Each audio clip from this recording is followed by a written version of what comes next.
Découvrez Questions d'aînés, un balado qui répond à toutes vos questions sans aucun tabou sur des sujets qui vous concernent. Animé par Nathalie Robert, plongez avec nous dans des conversations intéressantes avec des professionnels d'ici. Bonjour. Aujourd'hui, j'ai deux invités avec moi, Monsieur Yves Simard et Madame Monique Flamand. Ce sont deux bénévoles du Centre d'action bénévole du Rivage. Yves est avec nous depuis 2003. Il fait le service d'accompagnement de transport médical, entre autres. Et Monique a été bénévole à l'accueil. Elle a été en couture. Tu as fait des trucs en couture. En dépannage. Oui. Aujourd'hui, le thème de notre balado, c'est la coopération internationale. Donc, dans un premier temps, lorsque j'ai rencontré Yves et Monique, ils ont tenu à me préciser qu'ils ne font pas de l'aide humanitaire, bien que moi, je disais à tout le monde, ils sont tellement hot, ils font de l'aide humanitaire. Ils m'ont dit, non, Nathalie, c'est pas de l'aide humanitaire qu'on fait, c'est de la coopération internationale. Donc, en gros, l'aide humanitaire, ça vise vraiment à sauver des vies, à préserver la dignité humaine. Et c'est vraiment pendant des situations d'urgence. Ce sont des événements comme la guerre, des séismes ou des tsunamis. Et c'est ponctuel. La coopération internationale, quant à elle, elle répond à des problèmes structurels qui peuvent entraver le développement économique, social des communautés, là où les coopérants offrent leur aide. Donc, dans un premier temps, Monique, j'aimerais savoir depuis combien d'années, depuis combien de temps vous faites de la coopération internationale et vous œuvrez au sein de quel organisme? Donc, depuis 2005, nous sommes coopérants dans l'organisme CACERA, Centre d'amitié et de solidarité internationale de la région des Appalaches. Mais depuis 2003 que nous œuvrons pour être dans l'association parce qu'il y a 2 ans d'attente quand on s'inscrit. Okay. Et nous partageons nos expériences aujourd'hui au sein de CACERA seulement. OK, parfait. Oui, parce que c'est vrai qu'il y a plusieurs organisations, en fait, dans lesquelles il est possible là, de faire de la coopération internationale. Donc, aujourd'hui, c'est ça, c'est le sujet dont on va parler. Maintenant, Yves, j'aimerais savoir, dans le fond, votre premier projet, c'était où et qu'est-ce que vous avez fait? Eh bien, le premier projet s'est fait suite à une formation pré-départ qui est obligatoire avant d'entrer dans un projet pour des raisons logistiques facilitant l'intégration. Avec ce premier projet, les coopérants sont admissibles à de nombreux projets associés répartis en Amérique latine, en Afrique et en Asie.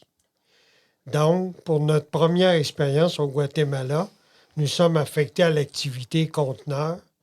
Chaque année, CACERA expédie du Québec des conteneurs de marchandises excédentaires donnés par les Québécois. Or, à l'arrivée de ces conteneurs au Guatemala, CACERA loue un local pour y entreposer le contenu et pour procéder à une vente à rabais, genre friperie, et les revenus servant surtout à couvrir les frais d'expédition. Notre apport personnel a consisté principalement à préparer le local en disposant adéquatement la marchandise pour la communauté locale. Par après, nous avons travaillé dans un village à la construction de locaux en vue d'en faire des classes pour combler et répondre aux besoins au niveau secondaire. En effet, les étudiants devaient, s'ils le pouvaient, se rendre dans une autre localité à plus de 35 km pour poursuivre leurs études après le niveau primaire. Nous y avons vécu 3 mois pour ce premier projet. Par contre, nous y sommes retournés 6 ou 7 fois depuis 2005 pour participer à des projets similaires visant toujours à bonifier le bien-être communautaire local. Je me demandais, est-ce que les containers, est-ce que c'est un truc qui marche encore? Parce que je me rappelle, quand tu es rentré au Centre d'action bénévole, moi, je suis rentrée il y a 15 ans. Je me rappelle très bien que tu demandais à d'autres bénévoles d'apporter des trucs. Moi-même, j'ai déjà apporté des trucs pour mettre dans ton container. Est-ce que c'est encore valide, ça? Est-ce que ça existe encore? Oui, c'est toujours actif. Oui. Et déjà, la moyenne est de 5 à 7 par année Oui, quand même. qui partent à chaque année. En plus du Guatemala, maintenant, il y a le Paraguay, entre autres, OK. et c'est très populaire. Il n'y en a pas d'autres. Puis ils partent de où, les conteneurs? Les conteneurs partent surtout de notre principal entrepôt qui est situé à Lévis. Ah, OK. Et tout est coordonné au Québec pour se rendre à Lévis et quitter le Québec à ce moment-là par bateau. Ah, c'était ma question. Par bateau, pas par avion? Ça voyage par bateau. OK, ça voyage par bateau. C'est des conteneurs, évidemment. C'est la vente réussit à couvrir les frais, Ah, OK, OK. même si c'est vendu à prix minime. OK, On oui. réussit quand même à couvrir les frais. C'est le principal. OK. Puis, Le reste, mais c'est justement conçu pour que ce soit accessible aux gens locaux. À OK. ce moment-là,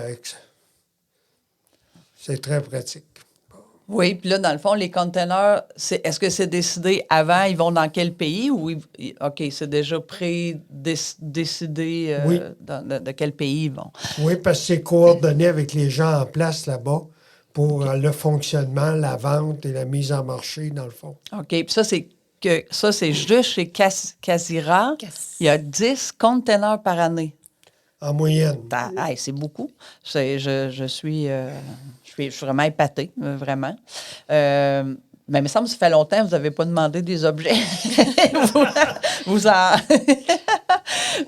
remplissez plus, vous? Oui, mais c'est parce que vous n'avez plus de le magasin que vous aviez la pour brocante, vendre, la oui, brocante, vous oui. n'en avez plus, Ah. donc OK, je comprends. on commande ailleurs. OK. Ah, génial.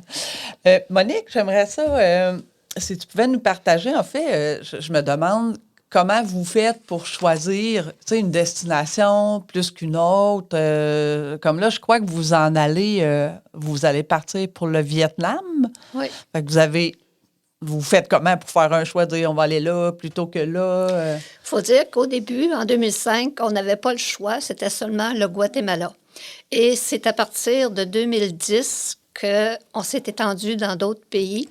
Et parce que le padre qui dirige le mouvement a décidé de faire un voyage spécial qu'on visitait. On allait travailler dans 3 pays et pendant 2 semaines et 1 semaine pour faire des visites culturelles. Et on finissait avec le Brésil. C'était le Pérou, la Bolivie et le Paraguay. Oh, wow. Et à partir de ce moment-là, aujourd'hui, nous, on a fait le 3e voyage et aujourd'hui, ils sont rendus à 35 voyages. Et Destination, tu veux dire? Il y a 35 destinations? non, 35 voyages OK. de les 3 pays. OK. Mais on travaille seulement dans 2 pays maintenant. La Bolivie n'ont plus besoin de notre aide, mais pour l'organisme où on allait. OK.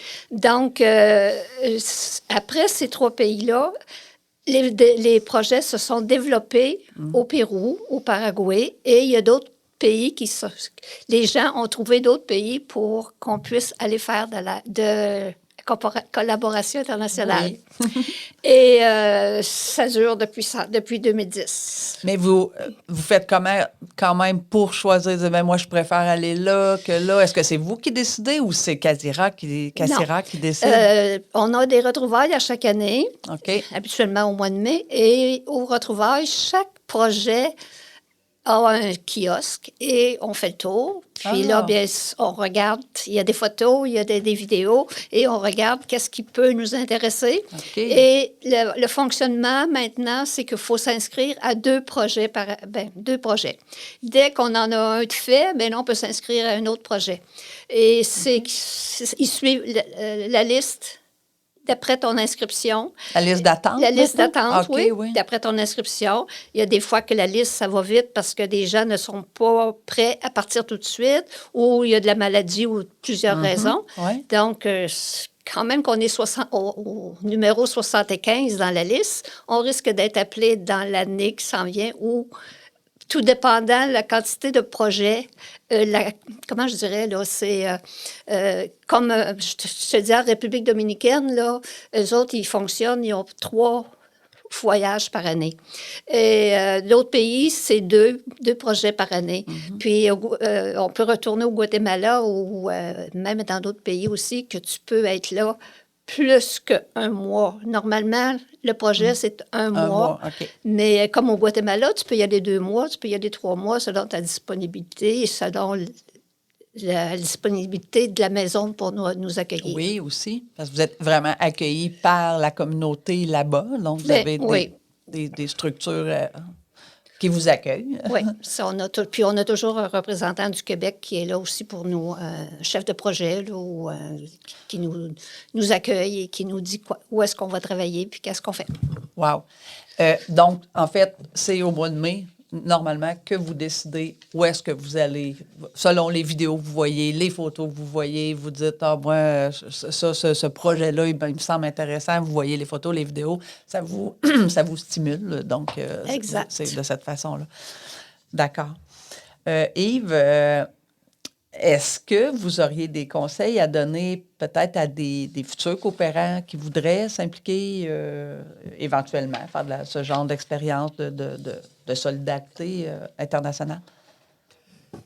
Bien, même si idéalement c'est un projet de retraite, c'est possible d'y participer avant si vous disposez du temps, évidemment. OK. Alors, le prérequis, tout ce que ça prend, c'est d'avoir du cœur. Il faut évidemment être en bonne santé et avoir du temps. Le temps est précieux. Oui, hein? Le travail est de nature manuelle, donc ça peut rejoindre à peu près tout le monde, masculin comme féminin, parce qu'il y a tellement de tâches à faire. Et ça se vit en partenariat avec une ONG locale qui se dédie à des services communautaires pour une population dans le besoin. Donc, c'est les gens locaux qui choisissent quelle amélioration ils veulent apporter. Ah, OK. Ce n'est pas nous. OK, c'est pas vous qui dites, fait que vous arrivez là-bas, puis On là... n'impose rien. Non, je suppose. C'est ça. Alors, c'est bien important, c'est que les gens choisissent ce qu'ils veulent. Si c'est une école, tant mieux. Si c'est un agrandissement d'école, ça va. En autant que ça rejoint les principes de CACIRA, qui sont d'améliorer le bien-être, soit de l'enfance ou des personnes âgées aussi. Ah, OK. Donc, je crois justement que votre première expérience avait trait à ça, l'école. Vous m'avez parlé des enfants qui marchaient pendant plusieurs kilomètres. C'était ça, votre première expérience? Vous aviez bâti une école, vous aviez participé à On a fait des classes, justement, parce qu'il y avait seulement que le niveau primaire. OK. Et après, ils tombaient dans le vide, dans le sens s'il n'y avait pas les moyens de se rendre dans l'autre municipalité, environ 35 km, comme je le mentionnais. Eh bien, il n'allait tout simplement pas à l'école. OK. Il était limité au niveau primaire. OK. Alors, nous avons bâti des classes qui a permis à ce moment-là de donner accès au niveau secondaire. Et tout ce la population locale doit s'assurer, c'est d'avoir un professeur ou une enseignante. OK. Et ça, c'est le gouvernement fourni à ce moment-là. À l'école, il Fournissent le professeur ou l'enseignante, etc. Un coup que la structure a été faite. Si la structure est en place. OK. Donc, Mais s'il n'y a pas de structure, le gouvernement ne s'implique pas. Ah, OK, je comprends. Oui, d'où l'importance de votre coopération, vraiment. Monique, tu m'as déjà dit, tu m'avais rapporté une phrase là, que tu avais entendue lors de ton projet au Guatemala, et c'était en relation avec notre façon de vivre par rapport au temps. Est-ce que tu pourrais me répéter la phrase que tu m'as dit qui m'a qui m'a Oui, plu? les Guatémaltèques et les Péruviens aussi nous ont dit que vous autres, vous avez des montres, mais vous n'avez pas le temps. Nous, on n'a pas de montre, mais par contre, on a du temps. Parce que pour eux, le temps ne compte pas. Ils ont du temps. Ils en ont tout le temps du temps. La même chose que nous, on parle beaucoup de température ici. La température, ça change à tous les jours. Mais je me souviens qu'au Pérou, je leur demande dans quelle saison on est. Bon, on est dans la saison sèche ou dans la saison des pluies. Tu n'as pas de printemps, été, automne, hiver. C'est 2 saisons. Puis, tu les entends pas parler de température. C'est nous qu'on parle de température. Oui, on parle beaucoup Là-bas, de il fait chaud ou il fait humide. Ou c'est ça. Tu t'en tiens à ça. C'est pas plus que ça. Ils n'ont pas d'application météo pour savoir s'il va mouiller. Ça n'a pas une grosse influence. Quand il pleut, je me souviens, moi, que j'avais lavé mes draps ce matin-là et il faisait soleil. J'ai étendu ça sur la corde à linge et je m'en vais travailler. Tout à coup, vers 10h, 10h30, la pluie s'est mise à tomber. Oh! J'ai dit, mes draps ne seront pas secs. Donc, j'ai attendu que la pluie finisse et le soleil est revenu. Quand je suis venue, je suis retournée à la maison sur l'heure du repas. Je vais toucher à mes draps, ils étaient secs. Oh, Ça sèche très vite, malgré qu'il y a de la pluie. c'est Mais particulier. la pluie ne dure jamais très longtemps. C'est un petit orage, puis c'est fini. Est-ce que tu pourrais nous décrire une journée type, mettons, de ce que tu as déjà fait par rapport aux classes, mettons? Vous veniez d'arriver, là, par exemple, vous arrivez là-bas, vous êtes... il y a quelqu'un qui vous accueille, puis il va vous reconduire dans un hôtel, dans une chambre. Un hôtel, je me doute bien que c'est pas un 5 étoiles, mais il vous reconduit à quelque part. Au Guatemala, il y a quelqu'un qui vient nous chercher à l'aéroport, qui nous emmène. Le Casera a loué une maison de 3 étages. On peut loger jusqu'à 60 personnes. Oh, quand même. Et il y a une cuisinière qui est du Québec et une cuisinière du Guatemala aussi pour les fins de semaine, pour que la cuisinière québécoise... Celle du Québec, elle vous fait des pâtés chinois? Oh oui. Ah oui, oh, vous êtes chanceux, des petits Du spaghetti italien oui, aussi. Oui. OK, vous n'êtes pas trop dépaysés. Non. Puis une journée par semaine, on a un repas guatémaltèque. Ah, wow. Ça, oui.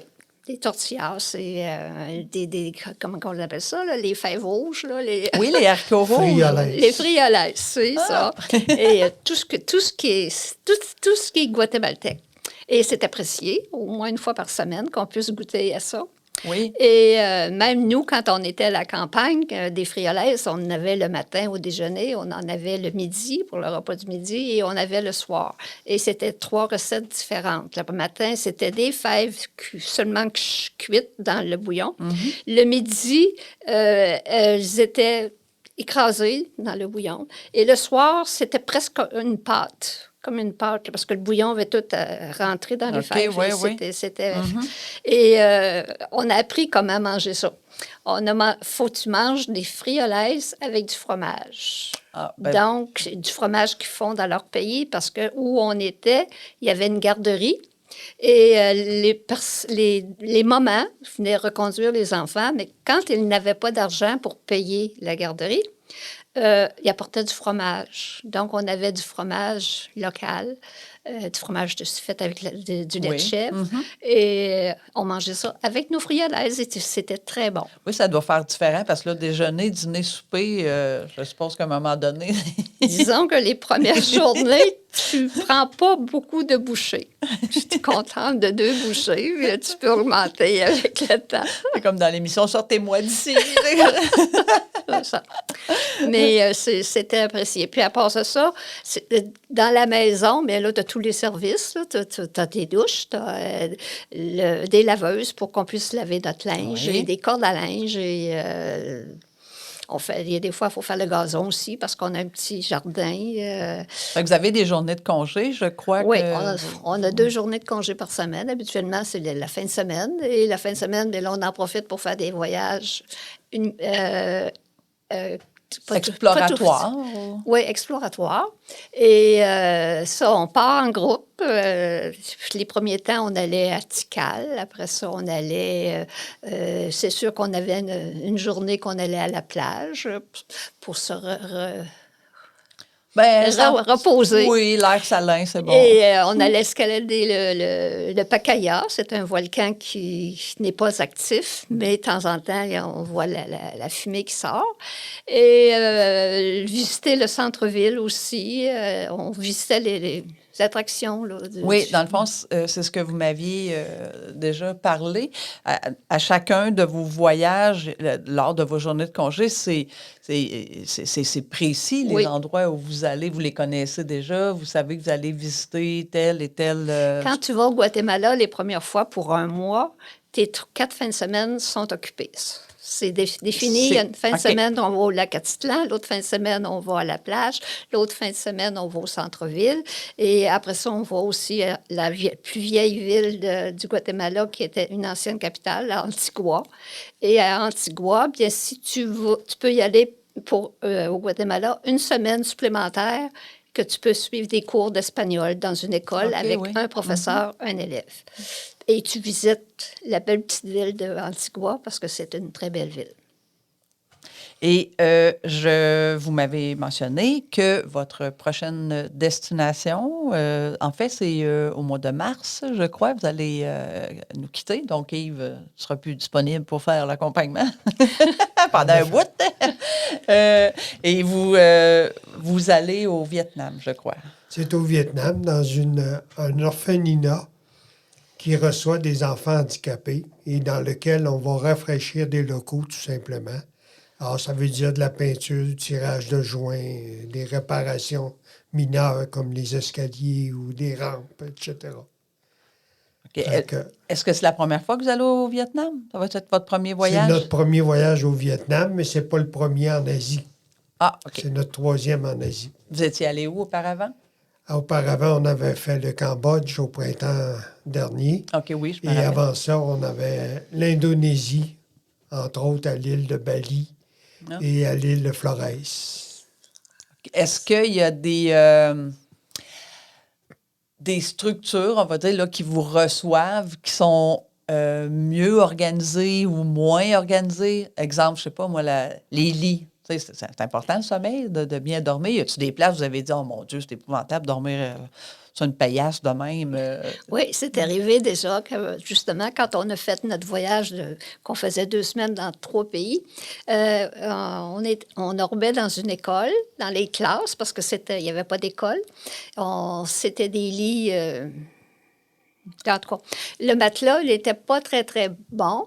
Donc, on était 40 personnes. Oh, quand même. Et le padré il a commandé des feuilles de venir. Je ne sais pas comment le dire en français, là, mais des feuilles de venir, que chacun, on a eu une feuille de venir en dessous du matelas pour renforcer le matelas parce que les matelas étaient un peu bossus, là. Et pour 2 semaines, ça faisait l'affaire. OK, c'est ça que je me... Oui, c'est ça. Parce que dans le fond, 2 semaines, c'est pas pire d'avoir un sommeil moindre, mais là, vous partez... Comme là, la prochaine fois, vous partez combien de temps? 46 jours. Quand même. Oui, mais là, dans les pays d'Asie, on dort dans des hôtels. Ah. Oui, parce qu'on n'a pas de maison. Cassira on n'a pas de maison là-bas. Je comprends. Fait qu'on dort dans des hôtels. C'est sûr qu'on n'a pas des 5 étoiles, mais on a quand même l'air climatisé et c'est très bien. Les lits sont confortables aussi. Puis, on mange dans des restaurants. Comme quand on était au Cambodge, le midi, on allait manger au restaurant, mais on mangeait... Il y a plein de restaurants à prix très, très, très abordable. Pour dire qu'au Cambodge, moi, j'ai posé la question, est-ce que les gens mangent dans leur maison? Non. Les gens n'ont pas de cuisine. Ah, Les gens vont manger dans la rue. Il y a beaucoup de food truck. restaurants. Oui. Ouais, Alors, la bon. rue est pleine. Tu peux manger là, de tout ce que tu veux. Oh, là. wow. Oui. Il y a des restaurants français, il y a des restaurants italiens aussi. Là. Mais tu manges à très peu de frais. Et donc, les gens n'ont pas de cuisine. Ah, Il faut mentionner aussi qu'il n'y a aucun frais à la charge des pays receveurs. OK. Nous assumons Oui. tout à ce moment-là. Oui, c'était dans ma prochaine... Donc, on assume autant l'hébergement, la restauration, etc., OK. pour Ouais. être certain de pas aucun frais pour ceux qui nous accueillent. Oui, ça serait un non-sens, en fait, ça. que vous allez les aider et que ça leur coûte quelque chose. Donc là, vous allez partir durant 5 semaines. Est-ce que vous savez déjà qu'est-ce que vous allez visiter? Êtes-vous... Sur le programme de visite, on ne s'est pas informé. Oh, vous n'êtes pas informé? Non. Ah, vous n'êtes pas curieux? On s'est informé, par contre, sur les chantiers. Ah, OK. On va travailler dans 2 villes différentes, OK. dont Ho Chi Minh, la capitale. Oui. Et après, on s'en va au centre du pays, à Da Nang. C'est encore le même orphelinat qui ont plusieurs bâtiments. OK. Et c'est le même genre de travaux, du rafraîchissement de locaux. OK. Encore. C'est des... Ben, vous l'avez dit tantôt. Mais les visites, on va les prendre au fur et à mesure si on est intéressé. OK. C'est ça. Vous Mais pouvez par contre, décider... Par contre, on prolonge d'une semaine parce que je pense que c'est la baie d'Along. On va aller faire la partie nord du Vietnam. OK. On a rajouté une semaine à notre séjour. Parce que le projet lui-même dure 33 jours. C'est toujours l'équivalent d'un mois. OK, OK. Et nous, on a remis une semaine et plus. Ben, tant qu'à être là. Tant qu'à être rendu. Tant c'est qu'à. ça. C'est pas juste ça, c'est que quand tu arrives, ça te prend au moins 2 jours pour le décalage d'heure. Et Oh, pour, j'avoue. oui, puis après ça, vous se rendre à destination. Et pour revenir, c'est la même chose. Ah, ça prend un rebound, hein? Oui, Oui. ça prend 2 jours pour voyager, pour aller et pour revenir. Donc, Ouais. déjà là, Effectivement. c'est passé. Ah oui, là, on va avoir 12 heures de décalage. Oh, quand même. Fait Oui. que nos montres sont déjà à l'heure. La différence, c'est le matin au lieu du soir. Oui, il y a Vice-versa. une légère différence. Ben, écoutez, je sais pas comment vous remercier. Ça fait 15 ans que je vous connais comme bénévole, beaucoup impliqué. Yves, tu as été président du conseil d'administration du centre, le premier ou le deuxième, si je ne m'abuse. J'ai toujours eu beaucoup d'admiration pour vous deux, non seulement par votre implication bénévole au sein du centre d'action bénévole, mais par vos conteneurs. Vous me fasciniez avec vos conteneurs et vous partiez des mois durant. Alors, ben, je vous remercie et je vous félicite, puis je vous aime. Je vous encourage à continuer. Mais on te souhaite la même chose quand tu seras je vous l'ai dit intéressé. souvent. Merci. Merci beaucoup. Question d'année est un balado du Centre d'action bénévole du Rivage réalisé par la Gazette de la Mauricie. Ce projet a été financé par le gouvernement du Canada par le biais du programme Nouveaux Horizons pour les aînés. Les opinions et les interprétations figurant dans ce balado relèvent des participants et participantes et ne représentent pas nécessairement celles du gouvernement du Canada.